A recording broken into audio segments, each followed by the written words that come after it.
Cinema घर सुनने वाले सभी साथियों को प्रतिमा शर्मा का नमस्कार।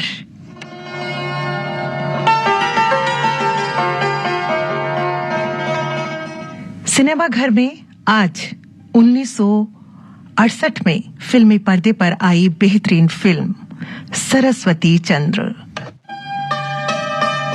जो अपनी कलात्मकता और सौंदर्य बोध के लिए बेहद महत्वपूर्ण मानी जाती है।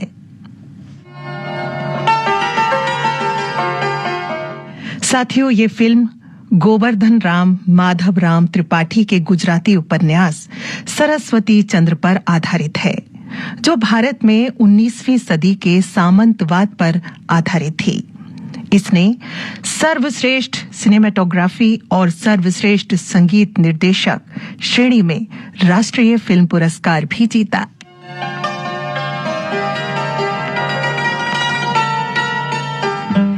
और मैं ये भी बता दूं कि इसी फिल्म का 1972 में रीमेक बना गुजराती फिल्म सीक्वल गुड़ सुंदरी नो घर संसार आई। सरस्वती चंद्र दो प्रेमियों की कहानी जरूर है, मगर एक स्त्री के त्याग और कर्तव्य के आगे पुरुष का त्याग और लोक सेवा का मूल क्या होता है, ये भी बड़ी खूबसूरती से सशक्त माध्यम से ये फिल्म बयां करती है। धर्म की सहधर्मणी बन जीवन के मूल्यों को सुंदर बनाने के तरीके से पुरुष के जीवन में बदलाव लाती है। वहीं दूसरी तरफ एक सच्चरित्र लोभ मोह से मुक्त पुरुष की कहानी बयां करता है ये खूबसूरत सा गीत, जो फिल्म की शुरुआत में ही आपको सुनाई देता है।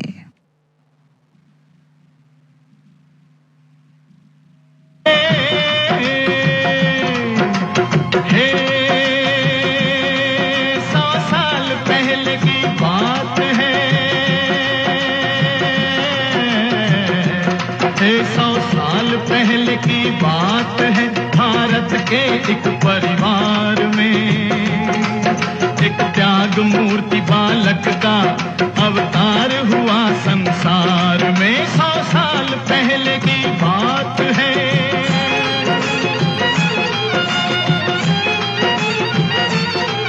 उस त्याग मूर्ति बालक पर देखो होनी ने अन्याय किया। मासूम अभी पलने में था, ममता का आंचल छीन लिया।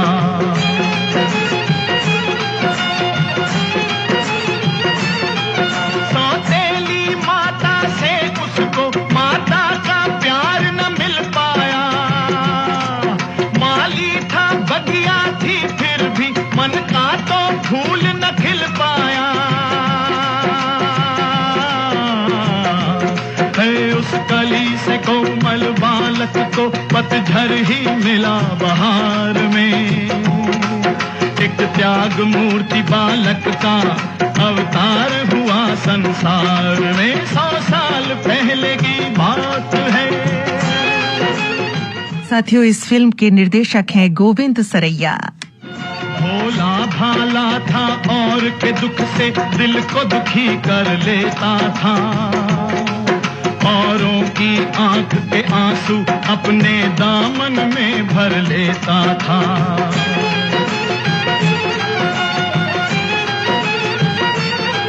थी चार दीवारी में नारी और था अज्ञान का अंधियारा। हर तरफ थी मौत महामारी और भूखा था भारत सारा। उसे मन ही मन वैराग्य हुआ जब दुख देखे संसार में। एक त्याग मूर्ति बालक का अवतार हुआ संसार में। 100 साल पहले की बात है। साथियों, संगीत है कल्याण जी आनंद जी का और सारे गीत लिखे हैं इंदिवर साहब ने। में बन सन्यासी ये सोच पिता ने मंगनी कर दी, ढूंढ के लड़की चंदासी।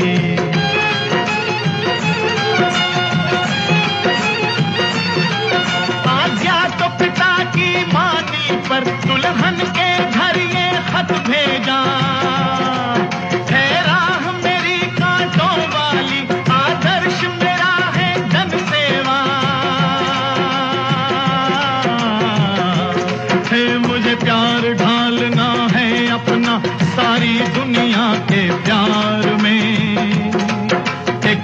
त्याग मूर्ति बालक का अवतार हुआ संसार में। 100 साल पहले की बात है।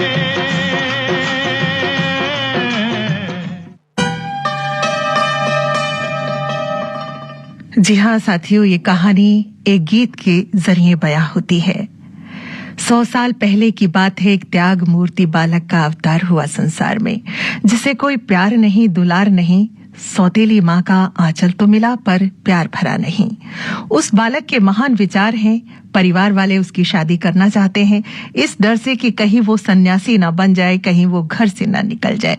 इसलिए एक चांद सी लड़की कुमुद सुंदरी से उसकी शादी करवाना चाहते हैं। और साथियों, इसमें अगर कास्ट की बात करें, अब चरित्रों की बात करें तो कुमुद सुंदरी के रूप में नूतन है, मनीष सरस्वती चंद्र नवीन चंद्र के रूप में है, कुसुम के रूप में है विजया चौधरी जो कि कुमुद की छोटी बहन बनी हुई है, रमेश देव प्रसाद के रूप में है, कुमुद की मां के रूप में है सुलोचना लाटकर, कुमुद के दादा के रूप में बीएम व्यास, अलग के रूप में सीमा देव और जीवन कला, प्रमाद के पिता के रूप में एसबी न्यामपल्ली जी हैं, प्रसाद की मां के रूप में सुलोचना चटर्जी, बाबू राजे, दुलारी सरस्वती चंद्र की सौतेली मां के रूप में हैं, सरस्वती चंद्र के पिता के रूप में है शिवराज सुरेंद्र, कुसुम की चाची के रूप में है प्रवीण पाल।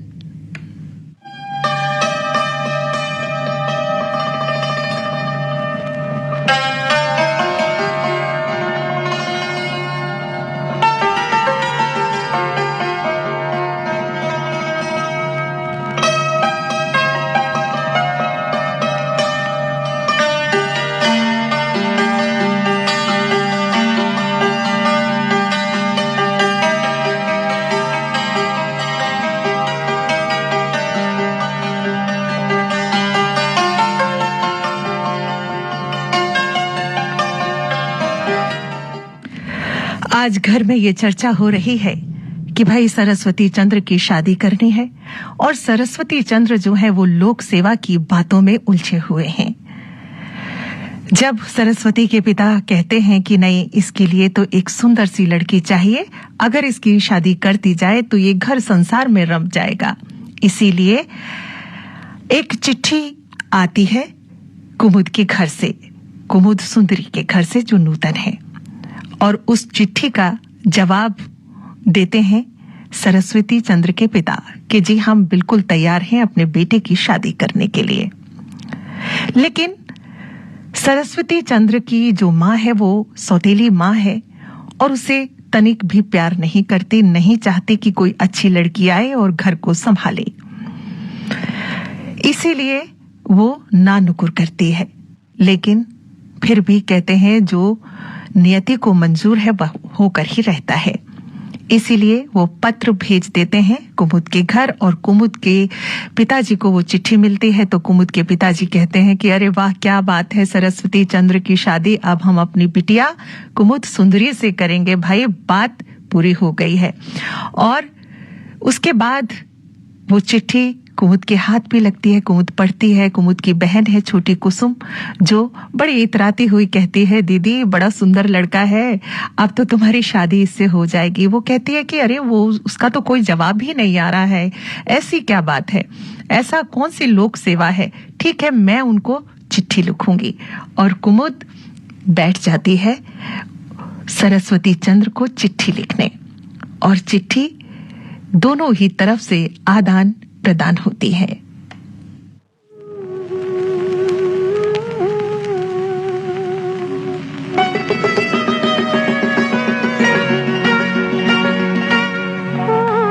तुम्हें भेजा है खत में, वो नहीं मेरा दिल है। फूल तुम्हें भेजा है खत में,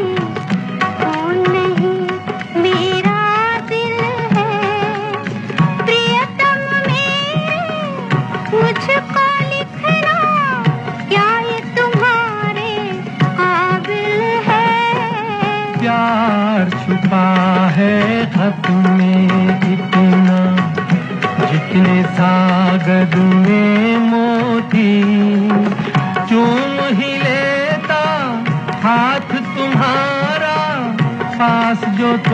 मेरे होती।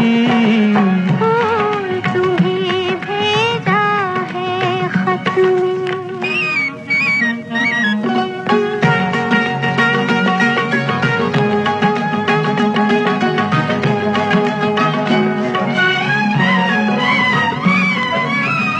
नींद तुम्हें तो आती होगी, क्या देखा तुमने सपना। आँख खुली तो तन्हाई थी, सपना हो न सका अपना। तन्हाई हम दूर करेंगे, ले आओ तुम शहनाई। प्रीत बढ़ाकर भूल न जाना, प्रीत तुम्हीं ने सिखलाई। फूल तुम्हें भेजा है खत में।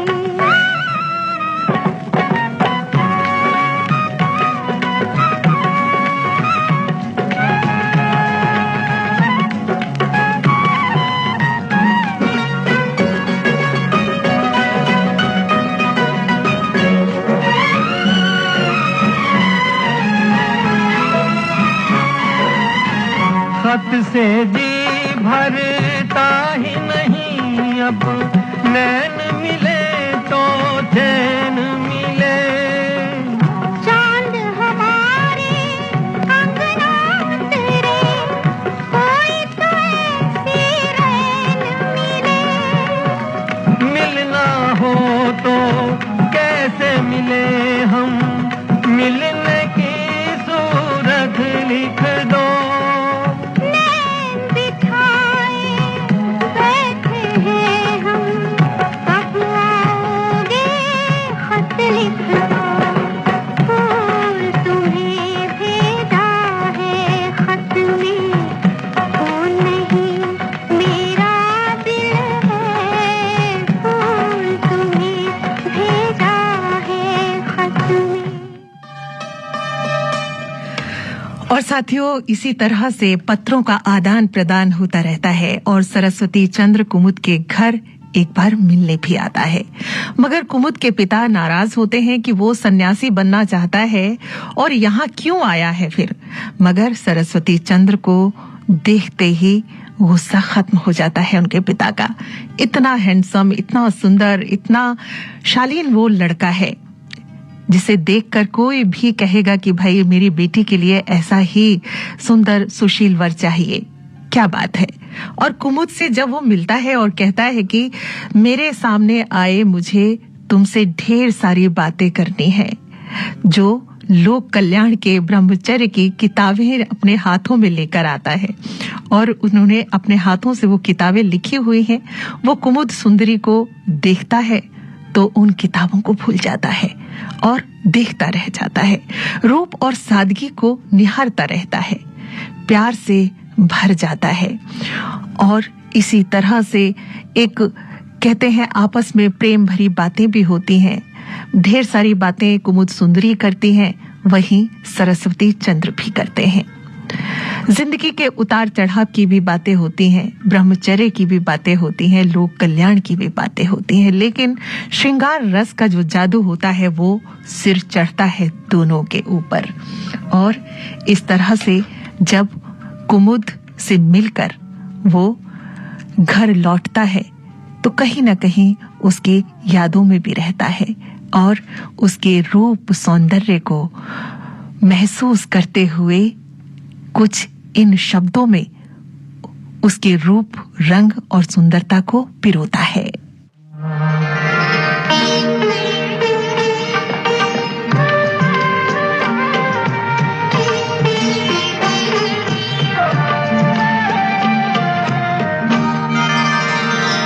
चंदन सा बदन चंचल चितवन, धीरे से तेरा ये मुस्काना, मुझे दोष न देना जगवालो, हो जाऊं अगर मैं दीवाना।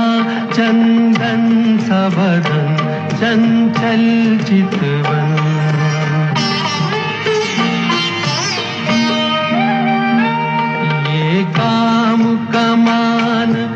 में तेरी पलकों के किनारे कजरारे, माथे पर सिंदूरी सूरज, होठों पे दहकते अंगारे, साया भी जो तेरा पड़ जाए, आबाद हो दिल का वीराना, चंदन सा बदन, चंचल चितवन।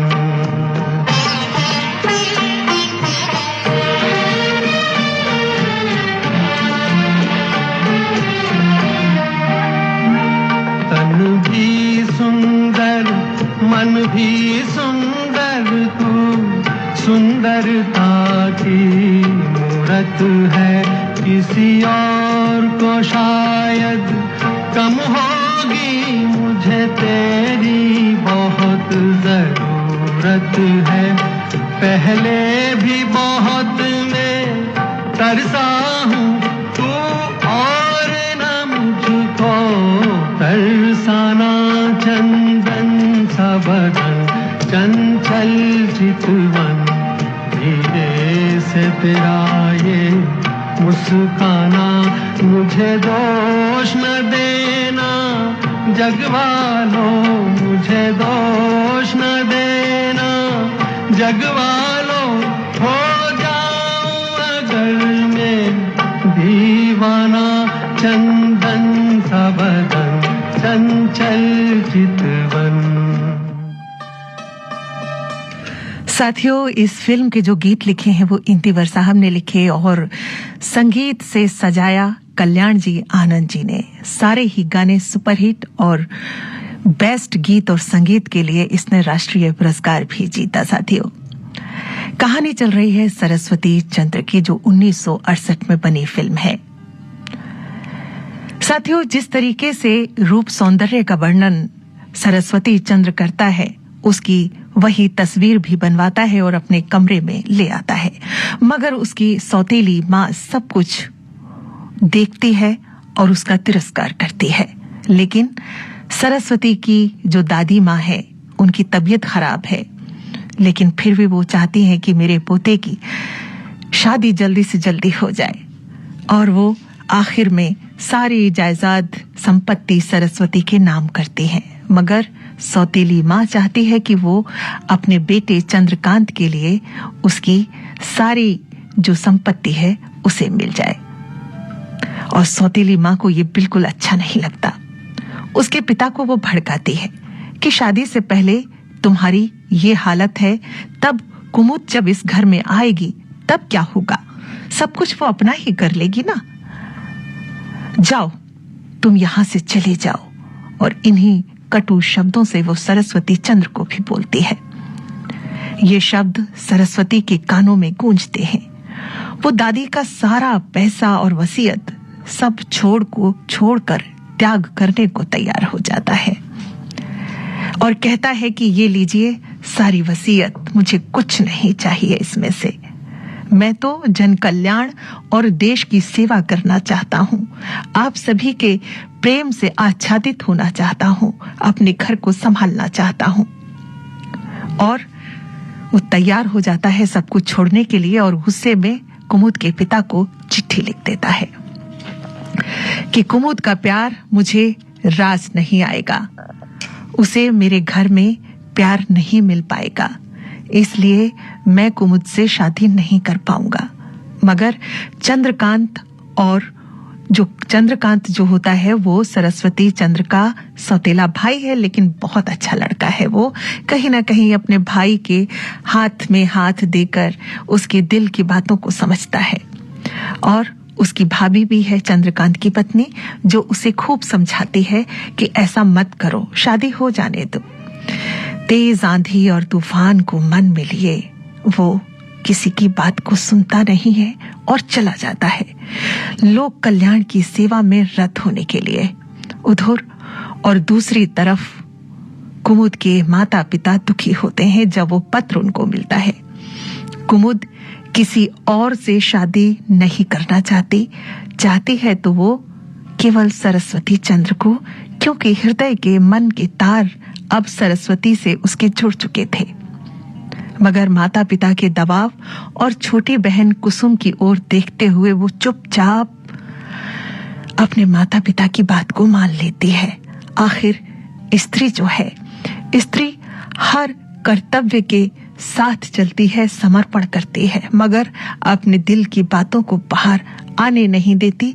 शायद अपने परिवार के लिए, अपने समाज के लिए, कि मेरा परिवार, मेरे बहन भाई कहीं मेरी वजह से परेशान ना हो, कहीं कोई अपमान न सहना पड़े। इसलिए चुपचाप वो हामी भर देती है कि ठीक है माता पिता, आप जैसा चाहते हैं वैसा करो। और वो शादी के बंधन में किसी और के साथ बंध जाती है। दूसरे के साथ एक अजनबीपन महसूस करते हुए कुमुद भी दुखी है। वहीं सरस्वती चंद्र, अब सब कुछ हो चुका है, क्योंकि शादी उधर कुमुद की तय हो चुकी है और सरस्वती चंद्र निकल गया बाहर, समाज की उन राहों पर जहां उसे ठोकर तो मिलेगी, लेकिन वो ठोकरें खाने के लिए भी तैयार है। अपने प्यार को वो भी नहीं भुला पाएगा जिंदगी भर। अपने प्यार को खोकर आज वो दर व दर भटक रहा है।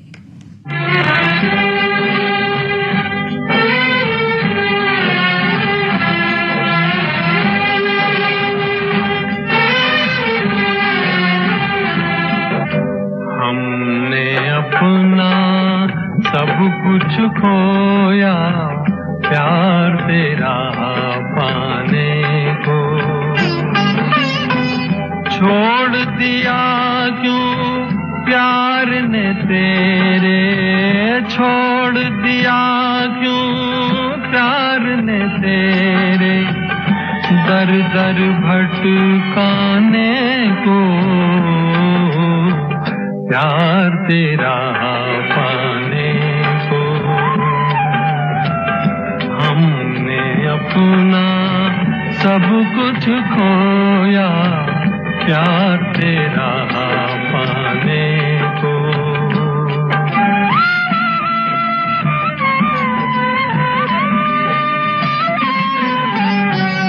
वो आंसू जो बह नहीं पाए, वो बातें जो कह नहीं पाए, वो आंसू जो बह नहीं पाए, वो बातें जो कह नहीं पाए, दिल में छुपाए फिरते हैं हम, घुट कर मर जाने को, प्यार तेरा पाने को। हमने अपना सब कुछ खोया प्यार तेरा पाने को।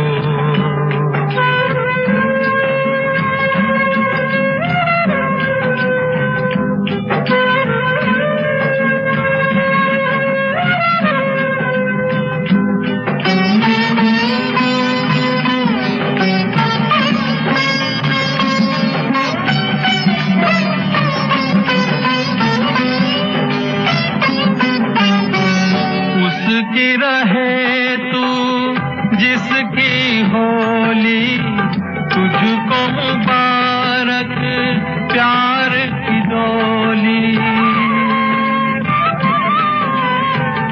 उसकी रहे तू जिसकी होली, तुझको मुबारक प्यार की डोली। बैठ गए हम गम की चिता पर, जिंदा जल जाने को, प्यार तेरा पाने को। हमने अपना सब कुछ खोया प्यार तेरा पाने को।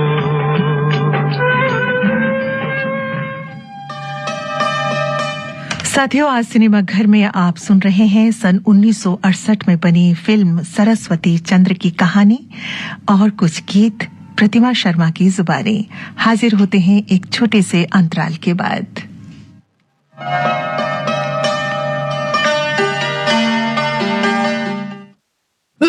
बदलते मौसम की खांसी तो आम कॉफ सिरप नहीं, घर लाओ डाबर हनी टस। तुलसी मुलेठी हनी से बना, आयुर्वेदिक डाबर हनी टस अपना, खांसी का दुश्मन डाबर हनी टस, डाबर हनी टस। अब हनी टस के साथ 10 रुपए का हॉट सिप सैशे बिल्कुल मुफ्त।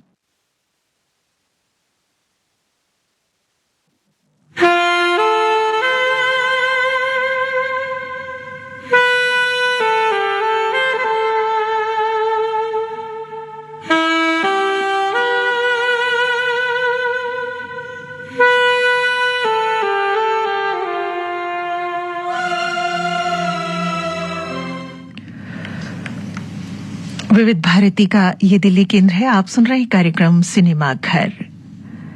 दूसरी तरफ कुमुद अपने नए परिवार में संतुलन बिठा रही है।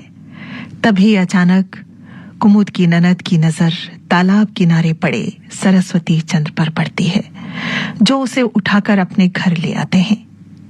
क्योंकि जिस दिन सरस्वती अपने घर से निकल गया था, उसके बाद सरस्वती की शादी कर दी गई थी और सरस्वती जो है वो दर बदर भटक रहा है। लेकिन कुमुद की शादी जहां कर दी गई थी, वो परिवार तो अच्छा है, लेकिन कुमुद का पति बिल्कुल भी अच्छा नहीं है। न वो पढ़ा लिखा है, न वो स्त्री की इज्जत करना चाहता है। उसी परिवार में संतुलन को बिठाती हुई कुमुद न जाने कितने ही दर्दों से गुजरती है। मन में अपने तमाम समंदर को समाये हुए है। अचानक अपने ननद के साथ जब वो नदी किनारे जाती है तो देखती है कि एक सुंदर सा सजीला सा जवान वहां पड़ा हुआ है। कुमुद डर जाती है कि जो मेरे जीवन से निकल चुका है, उसे दोबारा घर लाना, ये कहाँ की अच्छी बात है। प्रभु, मेरी लाज रखो तुम, क्योंकि कोई नहीं जानता सरस्वती के बारे में, सिर्फ मैं ही जानती हूं। और आज मेरी ननद उसे घर लेकर आई है।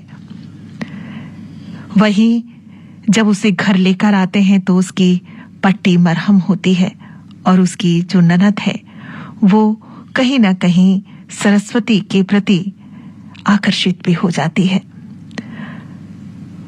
और दूसरी तरफ कुमुद का जो पति है प्रमाद, पैसे वाले परिवार सेठ का लड़का है, मगर बिगड़ा हुआ। रात रात भर वो गायब रहता है। सुशील पढ़ी लिखी कुमुद रात भर इंतजार करती है, मगर वो रंगरेलियों में ही पड़ा रहता है। वो कुमुद के घर जब भी कुमुद से बात करता है तो हमेशा जली कटी बातें करता है। और सरस्वती चंद्र कुमुद के घर रह रहा है, मगर कुमुद की ननद अनजानी है सब बातों से और कुमुद की तरफ आकर्षित भी हो रही है। मगर कुमुद ये बात जानती है कि सरस्वती चंद्र से अगर मैं बात करूंगी या इसके बारे में कोई बात होगी तो मेरा परिवार, मेरी शादीशुदा लाइफ कहीं बिगड़ ना जाए। इसलिए सरस्वती के पास जब उसकी ननद आती है, उसकी पट्टी मरहम करती है, उसको प्रेम से न जाने क्या क्या बातें करती है, तो सरस्वती कह उठता है कि तुम ऐसे क्यों बातें कर रही हो, मैं तुम्हारा भाई हूं, मुझे माफ कर दो। उसी घर में प्रमाद है और उसकी रंगरेलियां दिन ब दिन बढ़ती जा रही हैं। घर की नौकरानी हो या पद्मा जो कोठे पर रहती है, रात दिन उसके संग ही वक्त बिताता है और खूब रंगरेलियां मनाता है। कुमुद की तरफ जब भी देखता है तो उससे एक ही बात कहता है कि मेरी जितनी भी बातें आप जानती हो ना, कभी किसी को कहना ना मेरे पिता को पता चले, ना मेरे घर वालों को पता चले। बस तुम अपना वक्त काटती रहो, तुम्हें जो चाहिए वो मिलता रहेगा। कुमुद खूब रोती है कि मेरी किस्मत कैसी है। वहीं ये बातें सारी सरस्वती चंद्र भी सुनता है। सरस्वती को पश्चाताप होता है कि कुमुद की जिंदगी मेरी वजह से बर्बाद हुई है। तो आकर वो कुमुद से मिलता है और कुछ बातें करना चाहता है, लेकिन कुमुद को बड़ा गुस्सा आता है। वो कहती है, सरस्वती ने मेरी जिंदगी खराब करके रख दी है, और सरस्वती तुम इस घर में क्यों रह रहे हो? तुम चले जाओ यहां से, चले क्यों नहीं जाते? और कुमुद रोने लगती है। फिर भी सरस्वती अपने आप को संभालता है, सोचता है कि गुस्से में बहुत कुछ कह दिया, कोई बात नहीं, सब कुछ ठीक हो जाएगा। एक दिन उन्हीं के परिवार में आंगन में सजावट की जा रही है, क्योंकि आज गरबा का दिन है। सब लोग एक तरफ तैयार हो रहे हैं, लहंगा चोली पहने हुए लड़कियां घर की खूब खुश हैं, चहक रही हैं, सब नाच रहे हैं, गा रहे हैं। वहीं कुमुद भी आती है, और जानते हो, अपने दिल में दर्द को छुपाए हुए वो क्या कहती है?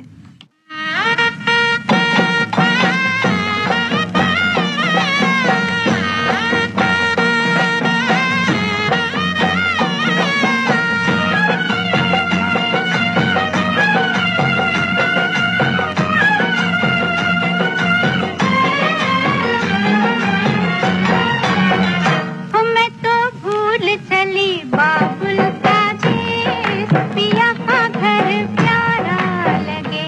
मैं तो भूल चली बाबुल का देश, पिया का घर प्यारा लगे।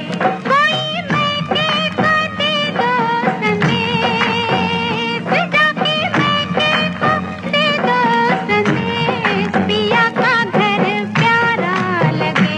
मैं तो भूल चली बाबुल का देश, पिया का घर प्यारा लगे।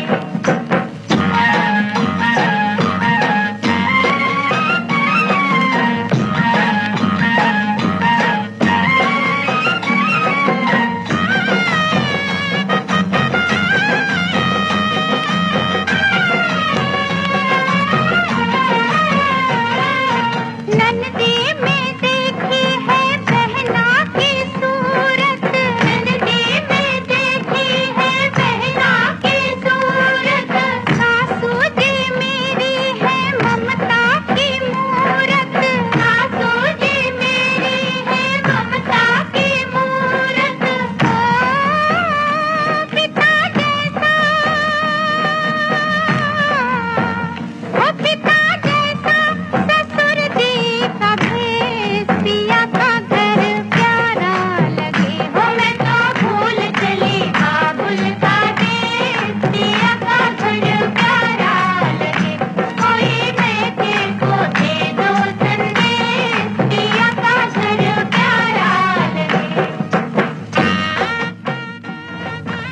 कुमुद इस गीत को गा तो रही है, सरस्वती भी वहां पर बैठा हुआ सुन रहा है। कुमुद सब कुछ सहते हुए भी इतनी प्रेम और समर्पण की मूरत बन अपने आंसुओं को छिपा रही है।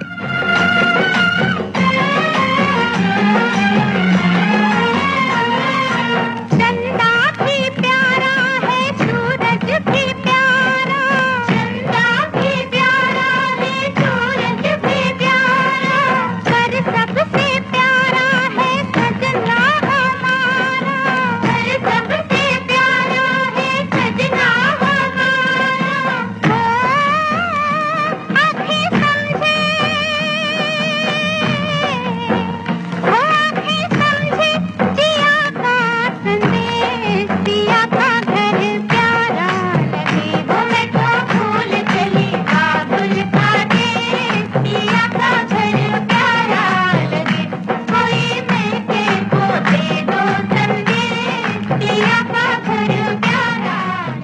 पिया का घर प्यारा लगे, हर लड़की अपने पिया को समर्पित होकर उसके घर को सजाती है, संवारती है।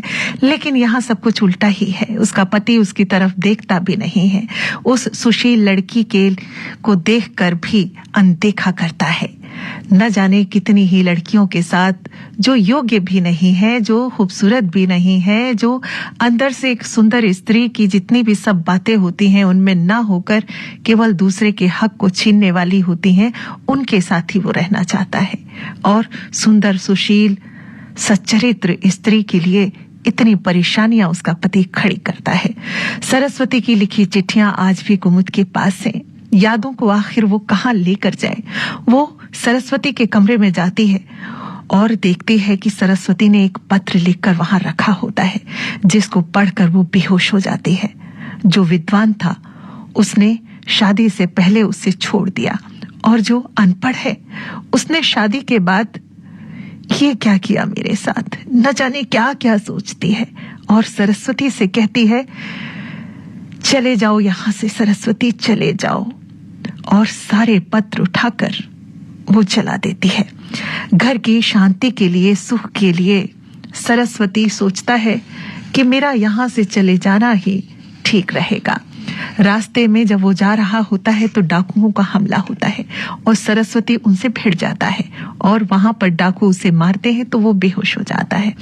कुछ साधु संत वहां मठ के किनारे, एक मठ बना होता है उसी जगह पर, वहां जा रहे होते हैं तो देखते हैं कि सरस्वती चंद्र वहां पर पड़ा हुआ है और एक लिखा हुआ जो पत्र है वो भी उसके पास पड़ा हुआ है। तो साधु कहते हैं कि ये कोई बहुत ही पुण्य आत्मा है, चलो इसे ले चलते हैं। और वो सरस्वती चंद्र को उठाकर मंदिर में ले जाते हैं। और दूसरी तरफ कुमुद के घर में जो एक पत्र जब जला रही थी कुमुद, तो एक टुकड़ा रह जाता है और नौकरानी उस टुकड़े को उठाकर प्रमाद को दे देती है। प्रमाद जो कुमुद का पति है, प्रमाद के उसको देखकर उसे बहुत चिढ़ लगती है और वो उसे डांटता है।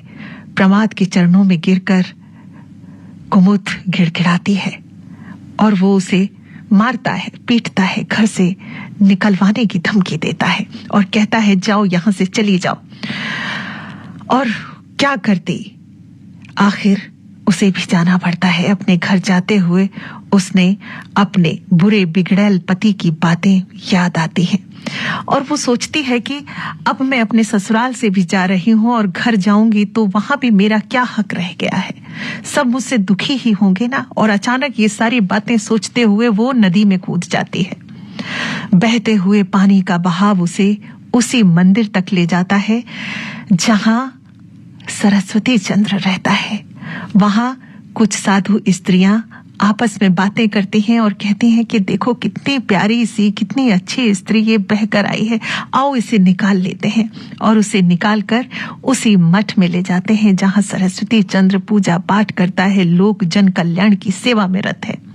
संसार का त्याग करने वाले सरस्वती चंद्र को पुनः संसार में तुम वापस ला सकते हो, ऐसा वो स्त्रियां कहती हैं कुमुद से।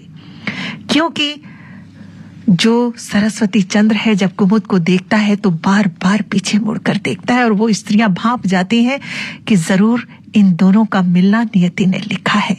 और वो कहती हैं कि हे कुमुद, तुम समझा सकती हो सरस्वती चंद्र को कि ये पुनः वापस आ जाए, ये तो सन्यासी हो रहा है। उस मंदिर की बुजुर्ग महिला मैया उसे समझाती रहती हैं। जीवन के लिए, जीने के लिए बहुत कुछ जरूरत में रहता है और वो जरूरत स्त्री पुरुष एक दूसरे के साथ पूरी कर सकते हैं। प्रेम, दया और ममता के गंगा जल से ही मन को शांत किया जा सकता है। कुमुद को वहां देखकर वो हैरान भी रहता है। उस देवी पर इतना बड़ा अन्याय, कुमुद की सास और पति की भी उसको बड़ी याद आती है कुमुद की। लेकिन अचानक जब सरस्वती चंद्र को ये पता चलता है कि ये सारी घटनाएं होने के बाद कुमुद की सास का देहांत हो गया है और उसका जो पति है प्रमाद, उसको भी घर से निकाल दिया गया था, जो कि रास्ते में जाते जाते न जाने किस कारण उसकी भी मौत हो चुकी है।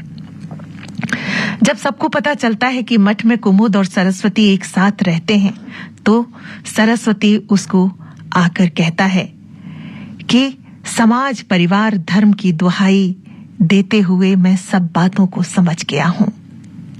सब उसको समझाते हैं कि तुम कुमुद को अपना लो। सरस्वती कहता है ठीक है, लेकिन उधर सरस्वती चंद्र सारी कहानी तो जानता है कुमुद की, और कुमुद को बताने की कोशिश भी करता है कि कैसे घर से निकलते वक्त उसकी नाव तूफान में फंस जाती है और उस तक वो पहुंच नहीं पाया था, जिसकी वजह से कुमुद ने सोचा कि मैं तुमसे शादी नहीं करना चाहता, और आखिर मैं तुम तक नहीं पहुंच पाया और तुम्हारी शादी ऐसे परिवार में हो गई। अपने अधिकारों को समेट कर कुमुद जब ये सारी बातें सोचती है, सुनती है, तो न जाने फिर से वही हसीन सपनों में खो जाती है जो कभी उसने सरस्वती के लिए देखे थे।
दो प्रेमी एक बार फिर आमने सामने आ गए हैं।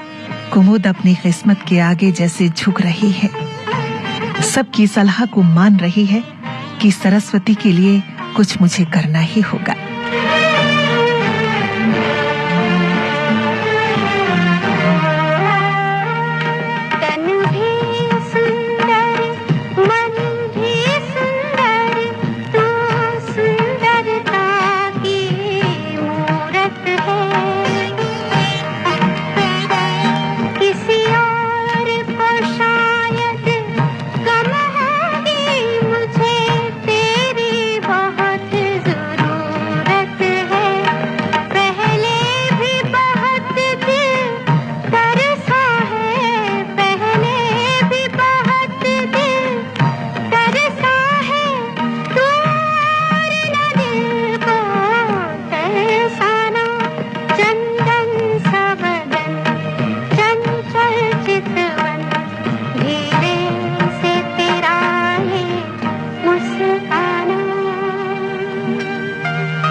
इतना सुंदर सुखद स्वप्न, लेकिन अचानक से स्वप्न टूटता है और चंद्र से वो कहती है कि हम दोनों एक दूसरे के साथ हैं।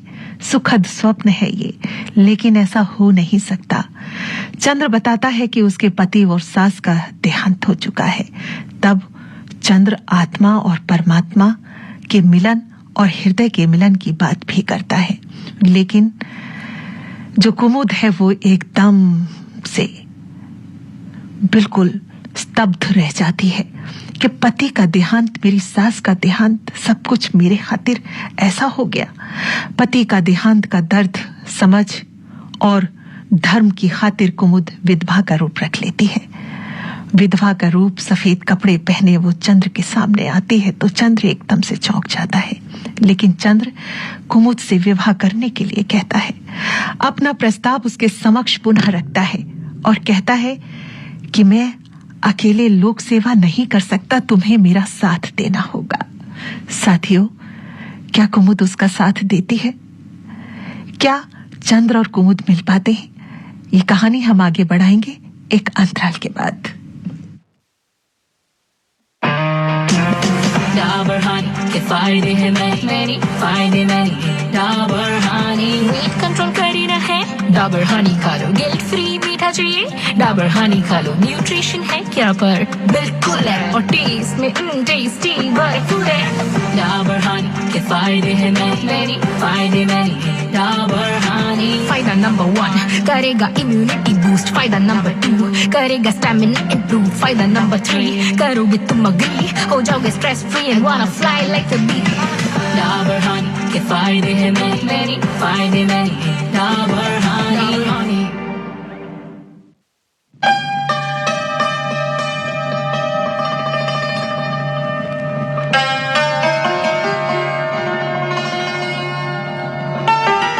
साथियों, आप सुन रहे हैं आज सिनेमा घर में फिल्म सरस्वती चंद्र की कहानी। जब उसको ये पता चलता है कि उसके पति का देहांत हो गया, मेरी सास गुजर गई, सब कुछ छिन्न भिन्न हो गया और अब सरस्वती भी मुझसे विवाह करना चाहता है, तो वो कहती है कि अब मैं संसार का डर और स्त्री लज्जा हमेशा अपने सामने रखती हूं। सरस्वती, तुमने हमेशा मेरे धर्म की रक्षा की है। शादी से पहले जब तुम मुझसे मिलने आए थे तब भी, और जब शादी का प्रस्ताव भेजा था तब भी, और जब मेरे शादीशुदा घर में आकर रहे थे तब भी, और अब जब मैं इस मंदिर में हूं और विधवा रूप में हूं तब भी मैं चाहूंगी कि तुम मेरे धर्म की रक्षा करो। अब मुझ पर केवल मेरा अधिकार है, तुम्हारा नहीं।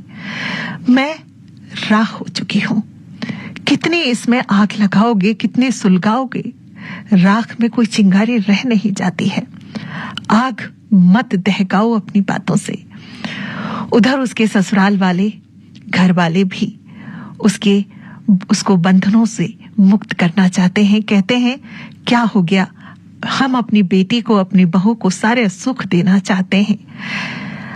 जब तक किसी लड़की को जब हम समझते नहीं हैं तब तक वो दुखों के बंधनों में बंधी रहती है। जब समाज और परिवार साथ देता है, उसको सपोर्ट करता है, तो ना जाने कितने बंधनों से वो मुक्त भी होती है। वहीं छोटी बहन कुसुम अपनी बड़ी बहन से मिलने आती है कुमुद सुंदरी से, और उसको विधवा के रूप में देखकर बहुत रोती है। कुमुद अपनी बहन की शादी जानते हो किससे करना चाहती है? जी हां, सरस्वती चंद्र से।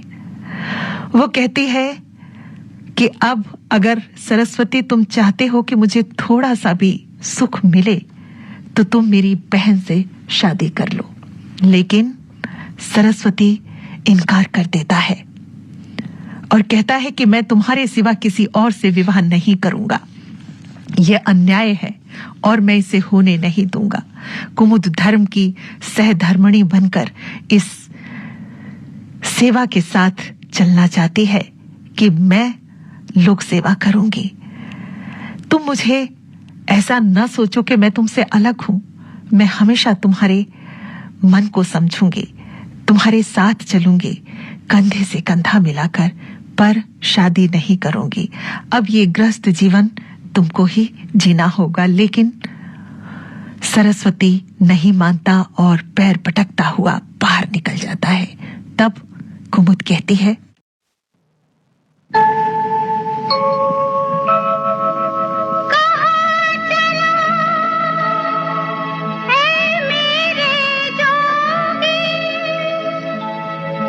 जीवन से तू भाग के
कुमुद अब सन्यासी का रूप रख लेती है और सरस्वती को बहुत कुछ समझाती है। कुमुद जैसे सन्यासी की तरह बन चुकी है। धर्म सेवा के अलावा अब कुछ वो सोच ही नहीं रही है। मन से मन का मिलन कोई कम तो नहीं, खुशबू आती रहे दूर ही से सही, सामने हो चमन कोई कम तो नहीं, सामने हो चमन कोई कम तो नहीं। चांद मिलता नहीं सबको संसार में, है दिया ही बहुत रोशनी के लिए, छोड़ दे सारी दुनिया किसी के लिए।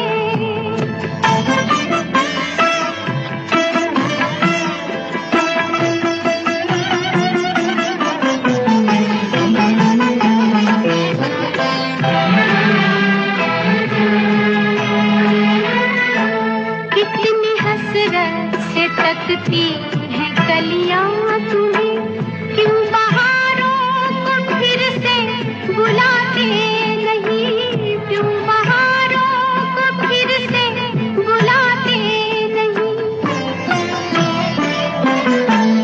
एक दुनिया उजड़ ही गई है तो क्या, दूसरा तुम जहां क्यों बसाते नहीं। दिल न चाहे भी तो साथ संसार में, चलना पड़ता है सबकी खुशी के लिए, छोड़ दे सारी दुनिया किसी के लिए। दिल ना चाहे तो क्या, चलना पड़ता है संसार की खुशी के लिए। और वो संसार की खुशी के लिए उस पथ पर निकल पड़ते हैं जहां त्याग और सन्यासी के रूप में अपना जीवन बिताए। और आखिर में सरस्वती चंद्र को मना ही लेती है। अपने छोटी बहन कुसुम संग विवाह करवाकर जन लोक सेवा में अपने आप को लगा देती है। अपने कर्तव्य पथ पर तनिक भी नहीं टिकती और सुख को त्याग अपने कर्तव्य पथ पर निकल जाती है। ये थी एक सुंदर चंदन सा बदन चंचल चितवन स्त्री की कहानी।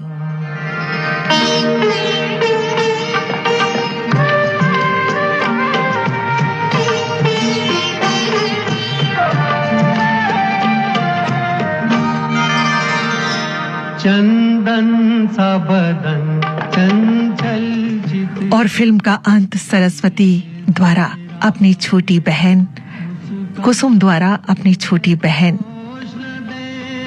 जो कुमुद की छोटी बहन कुसुम है, उसकी शादी सरस्वती के साथ अनुरोध के साथ स्वीकार कर लेता है और शादी करके वो अपने गृहस्थ जीवन की ओर पलायन कर जाता है। और कुमुद अपने कर्तव्य पथ पर निकल जाती है। वो स्त्री जो तन मन से पूरी तरह से गंगा जल की तरह पवित्र है, मगर अपने कर्तव्य पथ पर जरा सी भी नहीं टिकती। ये थी सरस्वती चंद्र की कहानी। अंगारे साया भी जो तेरा पड़ जाए, आबाद हो दिल का वीराना, चंदन सा बदन चंचल चितवन। और साथियों, सिनेमा घर से अब प्रतिमा शर्मा आपसे विदा लेती है। नमस्कार।